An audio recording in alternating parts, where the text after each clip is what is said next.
रामनगर में एक कार खाई में गिरने से 2 बच्चों सहित 4 लोगों की मौत। हादसे में 3 अन्य लोग गंभीर रूप से घायल।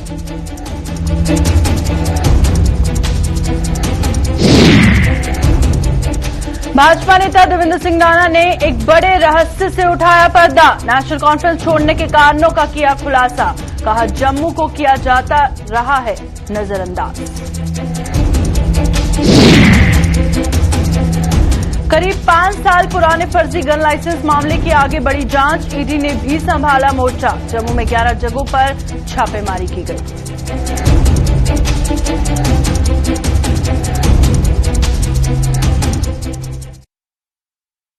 नमस्कार, जम्मू कश्मीर का ये बुलेटिन देख रहे हैं आप और मैं हूं प्रियंका आपके साथ। बुलेटिन की शुरुआत करेंगे उधमपुर की खबर के साथ, क्योंकि उधमपुर से एक बेहद ही दुखद खबर आज सामने आई। उधमपुर की रामनगर तहसील में आज पेश आए सड़क हादसे में 4 लोगों की दर्दनाक मौत हो गई। यह हादसा रामनगर से करीब 25 किलोमीटर दूर केला सेंथला पंचायत में तब पेश आया जब एक इको गाड़ी चालक द्वारा नियंत्रण खो देने से गहरी खाई में जा गिरी। हादसे में 2 बच्चों सहित 4 लोग मौके पर ही मर गए और साथ ही जबकि बात करें एक बच्चे की तो उस बच्चे सहित 3 लोग घायल हो गए। स्थानीय लोगों ने पुलिस की मदद से राहत अभियान चलाकर घायलों को अस्पताल पहुंचाया।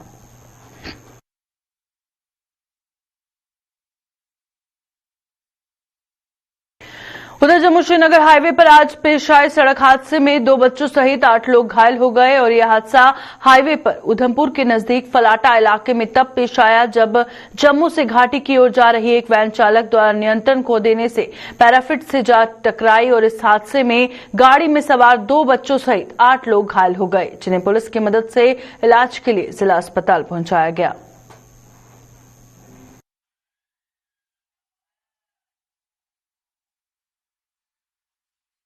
अगले महीने पंचायत दिवस पर प्रधानमंत्री नरेंद्र मोदी के संभावित जम्मू दौरे को लेकर तैयारियां जोरों शोरों से चल रही हैं। प्रधानमंत्री अपने दौरे के दौरान कुछ पंचायतों का दौरा कर सकते हैं। हालांकि ये पंचायतें कौन सी होंगी, इन पर अभी अंतिम मुहर नहीं लग पाई है। प्रधानमंत्री सांबा की पल्ली पंचायत का दौरा भी कर सकते हैं, जिसके चलते आज उपराज्यपाल मनोज सिन्हा ने जम्मू के डिवकॉम राघव लंगर व प्रशासन के अन्य अधिकारियों के साथ इस पंचायत का दौरा किया।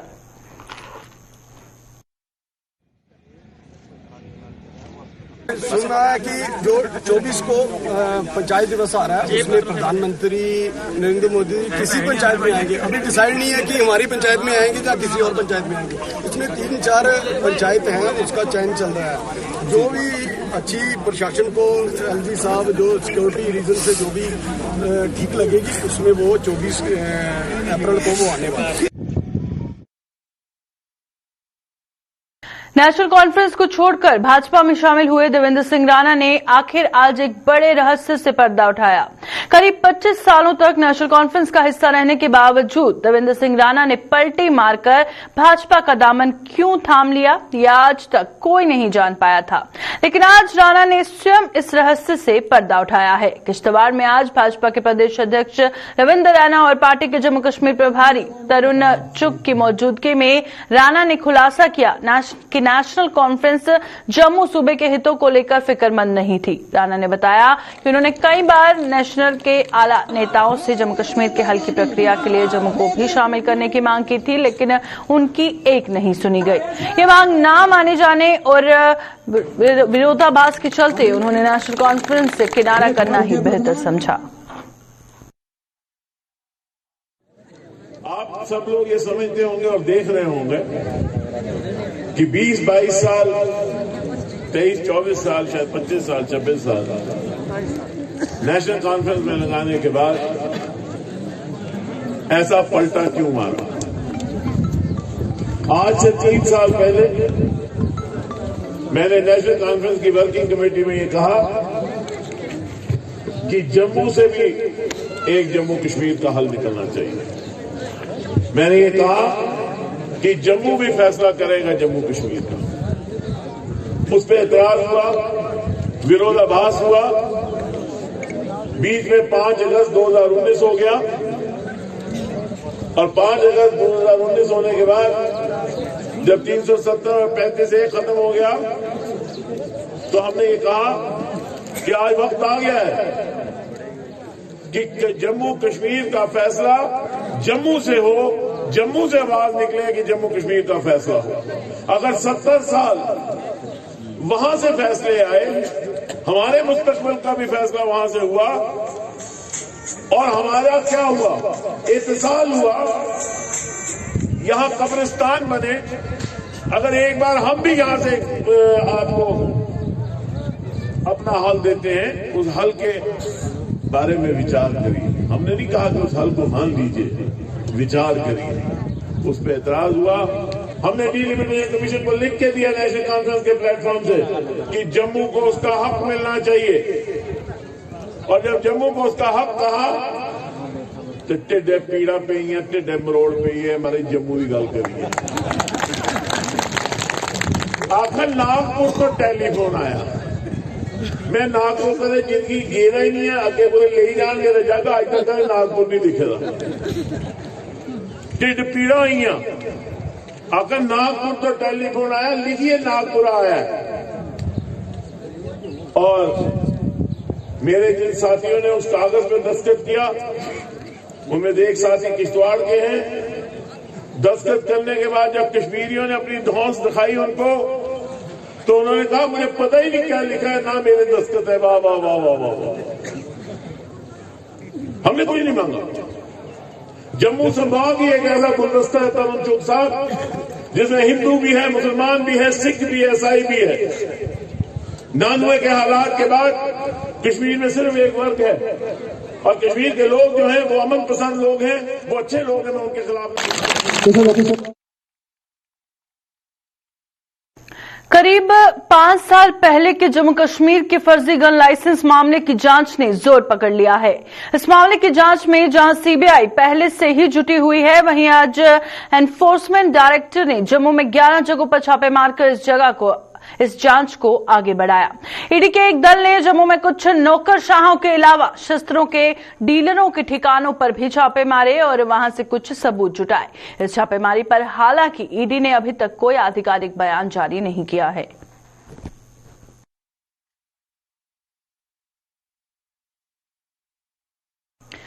जम्मू कश्मीर के ट्रांसपोर्टरों ने नए सिरे से आंदोलन शुरू करने का ऐलान किया है। जम्मू और कश्मीर सूबे के ट्रांसपोर्टरों की जम्मू में आज हुई बैठक में 4 मांगों पर चर्चा की गई और इसी दौरान ये फैसला लिया गया कि शनिवार को फिर से एक बैठक में आगे की रणनीति पर अंतिम मुहर लगेगी।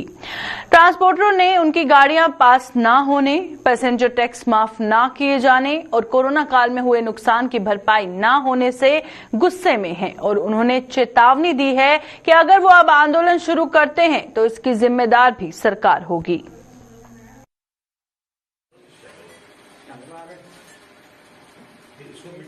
जो हमारी 4 मेन डिमांड्स है उसमें पैसेंजर टैक्स है, एज जो 25 साल की जो फिक्स सरकार ने की है वो हमने रखी है।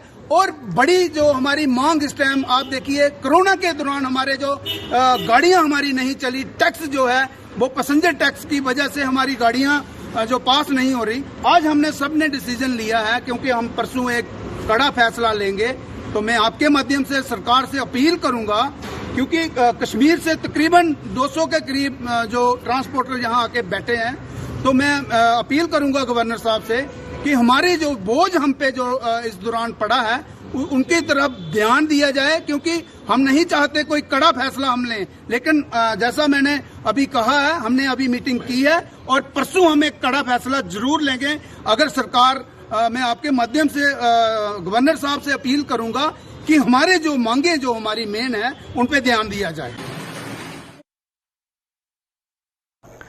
भारतीय जनता पार्टी के प्रदेश उपाध्यक्ष एवं पूर्व मंत्री श्यामलाल चौधरी ने आज ब्लॉक आरएसपुरा की पंचायत कोटली गलाबाना के वार्ड नंबर 1 में कुछ विकास कार्यों की शुरुआत करवाई। पूर्व मंत्री ने बताया कि निर्माण कार्य पूरा होने से वार्ड के लोगों को आवाजाही में सुविधा मिलेगी। उन्होंने कहा कि केंद्र की भाजपा सरकार द्वारा पंचायतों के विकास के लिए लगातार फंड मुहैया करवाया जा रहा है और यही वजह है कि ग्रामीण क्षेत्रों में तेजी के साथ विकास कार्य हो रहे हैं।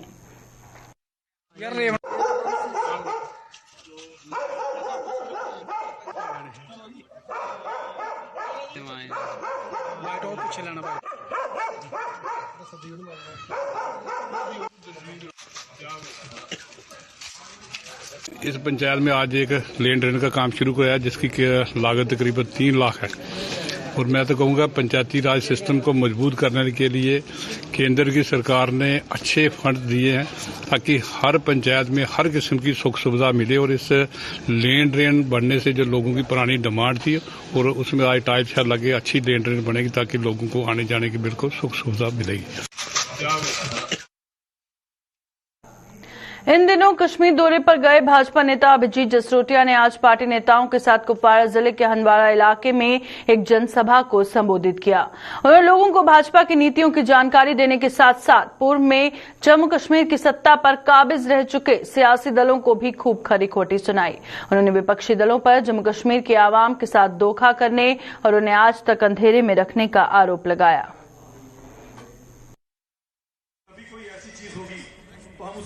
हमने कभी नहीं देखा कि आपका मजहब क्या है क्या नहीं है। आज जितनी सारी स्कीमें आई हैं आप सब लोग उसका फायदा उठा रहे हैं। आप लोगों के खाते में पैसे आ रहे हैं कि नहीं आ रहे हैं? सबके खाते में पैसे आ रहे हैं। आज तक क्यों नहीं आए मुझे बताएं, इससे पहले क्यों नहीं आए? तभी तो सेंटर से करोड़ों रुपया आया करता था, वो पैसा कहाँ जाता था? कभी पूछा आपने इस अब्दुल्ला खानदान से या मुफ्ती खानदान से? आपने कभी नहीं पूछा। दोस्तों पूछना बनता है।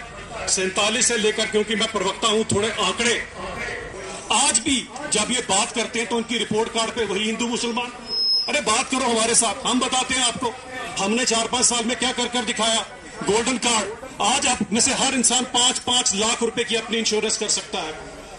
ये क्यों ना कर पाए वो काम? इन्होंने क्यों नहीं किया? केवल और केवल बैकडोर अपॉइंटमेंट, पिछले दरवाजे से अपने खानदान के लोग आपके बच्चों का हक छीना, और जिनका हक छीना उन्होंने फिर बंदूक उठा ली। अगर हकदार को हक मिला होता तो मुझे बताओ क्या कभी बंदूक यहां आती? और यही फारूक साहब अपने ही वर्कर को कहते हैं जाओ पाकिस्तान में ट्रेनिंग लेकर आओ और यहां पर गरीब कश्मीरियों का खून बहाओ। लोगों के साथ बात करना बहुत जरूरी है। लोक जनशक्ति रामविलास पार्टी के राज्य प्रधान रफीक मलिक ने ग्रामीण हलकों के लोगों को पेश आ रही समस्याओं का हवाला देते हुए सरकार से इन्हें जल्द हल करने की अपील की है। आज पुरमंडल मोड़ के लोअर रत्नोचक इलाके में पार्टी के महिला इकाई द्वारा आयोजित एक कार्यक्रम में भाग लेने पहुंचे रफीक मलिक ने बिजली विभाग द्वारा गरीब लोगों को जारी किए जा रहे लाखों रुपए के बिजली के बिलों का हवाला देते हुए इसे गरीबों से सरासर अन्याय करार दिया है।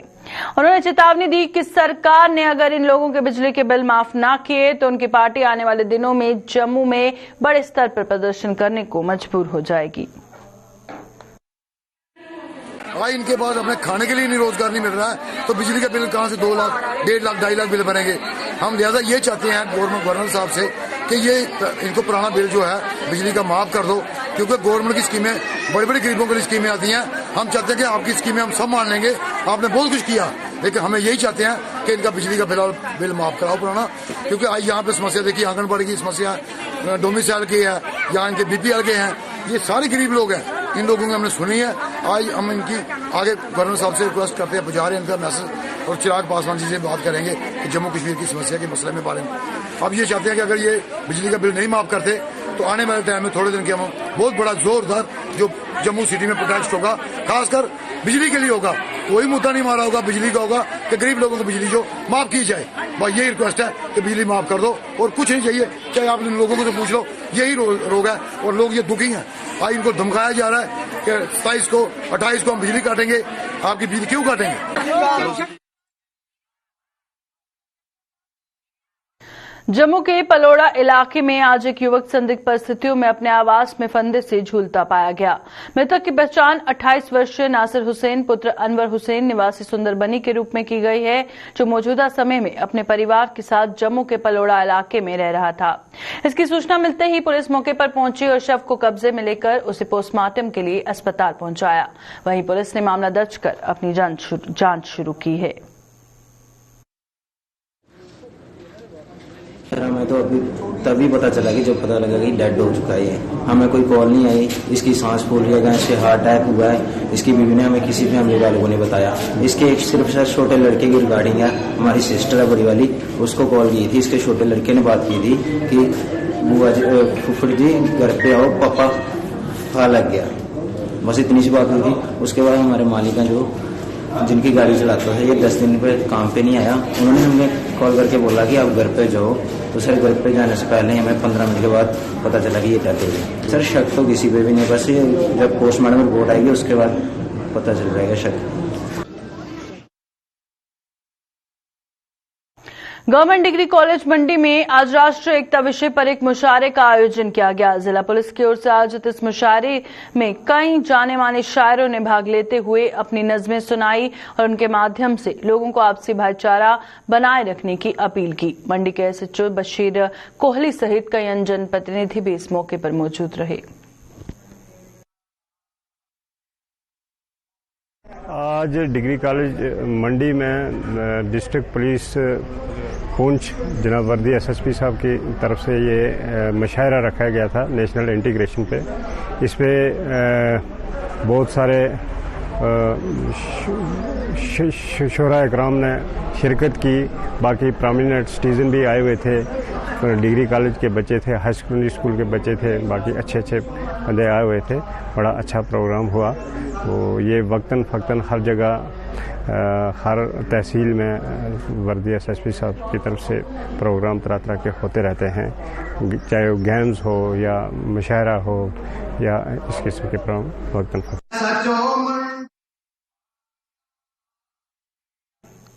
सीपीआईएम के महासचिव सीताराम येचुरी ने सुप्रीम कोर्ट में लंबित उस याचिका पर जल्द सुनवाई किए जाने की मांग की जिसमें जम्मू कश्मीर से अनुच्छेद 370 हटाए जाने को चुनौती दी गई है। श्रीनगर में आज पत्रकारों को संबोधित करते हुए येचुरी ने इस मामले की सुनवाई आज तक शुरू न किए जाने पर रोष जताया और उन्होंने कहा कि सुनवाई में हो रही देरी के कारण सरकार को यथास्थिति बनाए रखने में समय मिल रहा है।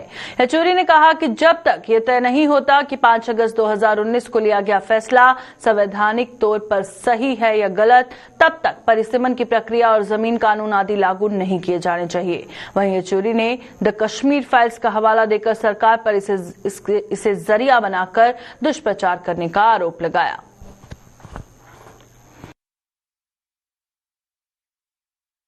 अफसोस की बात यह है कि हमारी जो पिटीशन है सुप्रीम कोर्ट में, इसकी कॉन्स्टिट्यूशनल वैलिडिटी जो 370 की एब्रोगेशन और 35A की एब्रोगेशन की, उसकी कॉन्स्टिट्यूशनल वैलिडिटी को चैलेंज करते हुए आज तक उसकी सुनवाई शुरू नहीं हुई।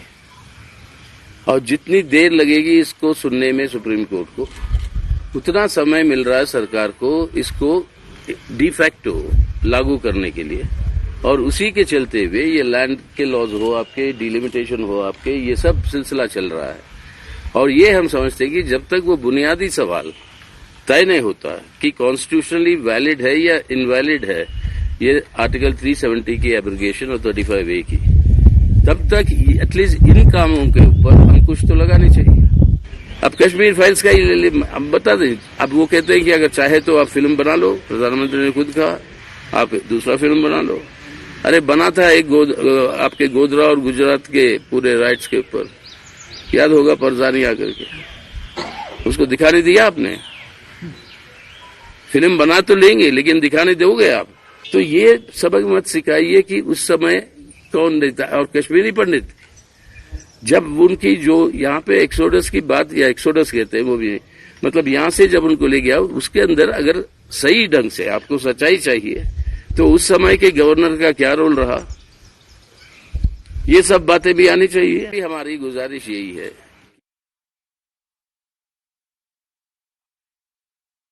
दिन ब दिन बढ़ रही महंगाई के विरोध में कांग्रेस पार्टी एक बार फिर से सड़कों पर उतर आई है। हाल ही में पेट्रोल, डीजल और एलपीजी की कीमतों में की गई बढ़ोतरी के खिलाफ आज प्रदेश कांग्रेस ने जम्मू में जोरदार प्रदर्शन करते हुए केंद्र सरकार पर आम जनता को प्रताड़ित करने का आरोप लगाया।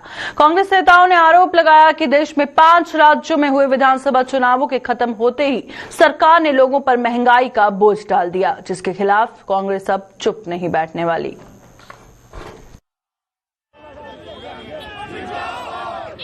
अब की बार हमारा नारा है कि आप कांग्रेस का साथ दीजिए और आने वाले समय में हम इस सरकार को दिल्ली के अंदर उखाड़ फेंकेंगे।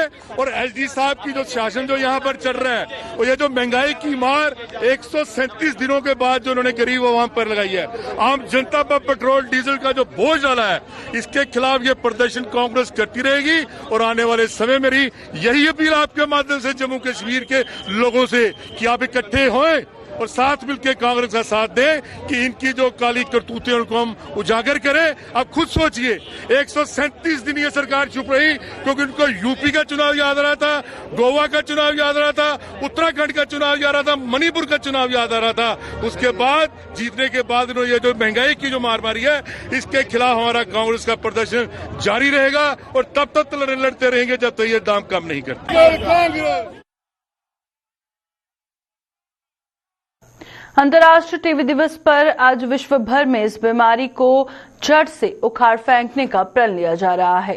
जम्मू में आज स्वास्थ्य निदेशालय के मुलाजिमों ने एक कार्यक्रम का आयोजन कर लोगों से इस बीमारी को हल्के में न लेने की अपील करने के साथ साथ ये भरोसा दिलाया कि इस बीमारी का सरकारी स्तर पर मुफ्त में इलाज किया जा रहा है और रही ढंग से इलाज करवाए जाने पर बात तो इससे हर हाल में छुटकारा पाया जा सकता है। उन्होंने बताया कि जम्मू कश्मीर और केंद्र सरकार टीबी के मरीजों के इलाज के लिए हर संभव मदद मुहैया करवा रही है। 24 मार्च वर्ल्ड टीबी डे है। सबको मालूम है कि आज के दिन पूरे दुनिया में वर्ल्ड टीबी डे के बारे में इसलिए डे को सेलिब्रेट करते हैं कि ताकि लोग सेंसिटाइज हो और जो हेल्थ वर्कर्स है, जो हेल्थ केयर सर्विस प्रोवाइडर्स भी हैं, वो भी उनको भी ये रियलाइज हो जाए कि this is a very important programme which needs to be taken care well. तो उसके लिए आज हमारे सारे ऑफिसर्स थे यहाँ जिन्होंने प्लेज ली कि हम पूरी कोशिश करेंगे कि ज़्यादा से ज़्यादा नॉलेज को डिसेमिनेट करेंगे लोगों में। तो आपके माध्यम से मैं ये भी कहना चाहूँगा लोगों को कि जो भी ये लोग सुन रहे हैं कि टीबी टेक्निकली बहुत खतरनाक बीमारी भी है, लेकिन अगर ट्रीटमेंट लिया जाए तो 100% क्योर है। तो इसमें डिस्क्रिमिनेट करने की कोई जरूरत नहीं है। जो डिस्क्रिमिनेट करेगा तो वो अगर पेशेंट के साथ डिस्क्रिमिनेट करोगे तो आपको पता नहीं चलेगा अल्टीमेटली कि एंटायर फैमिली और एंटायर सोसाइटी गेट्स इन्वॉल्व।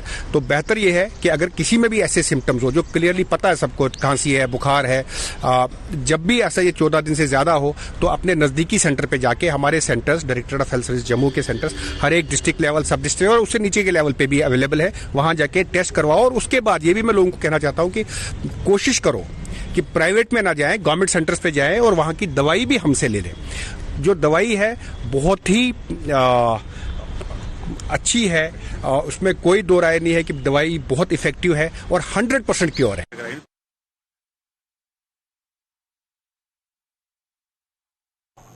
अभी के बुलेटिन में फिलहाल इतना ही। दीजिए इजाजत, नमस्कार।